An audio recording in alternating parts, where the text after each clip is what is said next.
What is up, Guardians? Welcome to Schwille Gaming, where you can stay up to date with Destiny content. I'm coming at you today with a Warlock Arc build. Well, actually 2 Warlock Arc builds. So get ready and let's jump into it.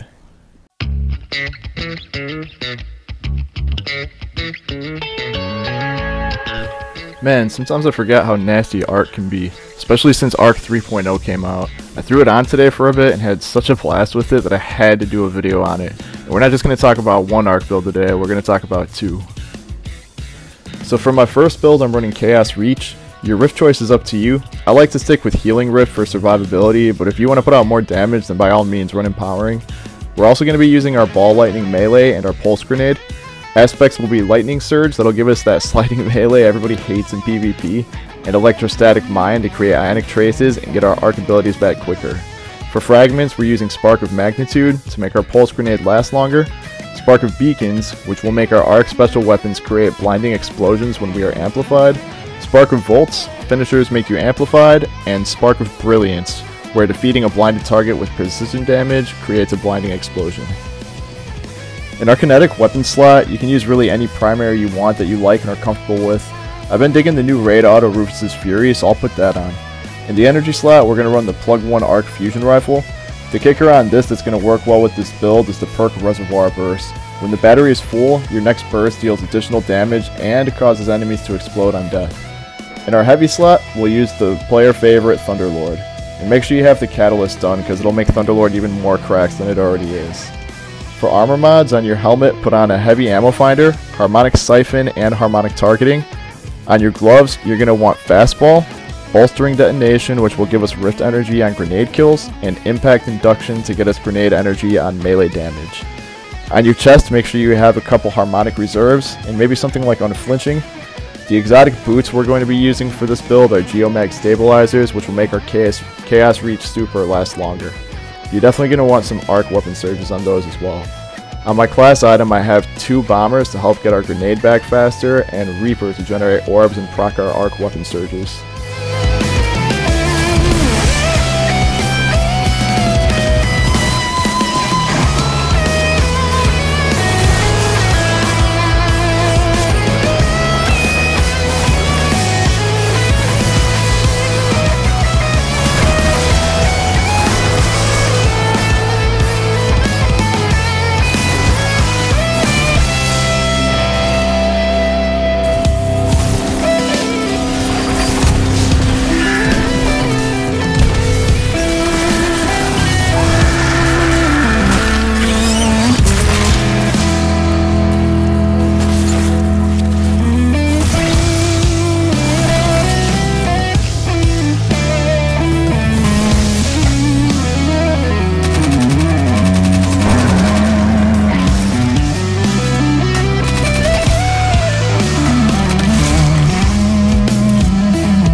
This second build is all about getting your abilities back quicker.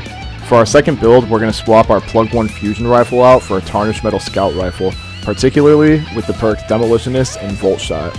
Demolitionist is going to generate grenade energy on kills with this weapon, and Volt Shot will jolt targets on kills after reloading.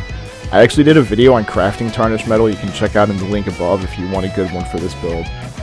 For armor, we're going to swap out our Geomag Stabilizers for the helmet Crown of Tempest.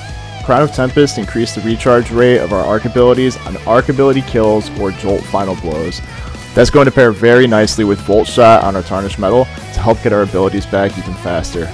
Crown of Tempest is also going to make the Super Storm Tranche last longer, so feel free to swap Chaos Reach out for that if you want. Everything else will remain the same as the previous build in this video.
These builds are a ton of fun, and I'm really stoked to see what variations of these you guys can come up with. Well, that's it on today's video. Let me know in the comments what kind of Ark builds you're using, and if you enjoyed the video, don't forget to leave a like and subscribe. As always, thanks for tuning in, and I'll see you in the next one.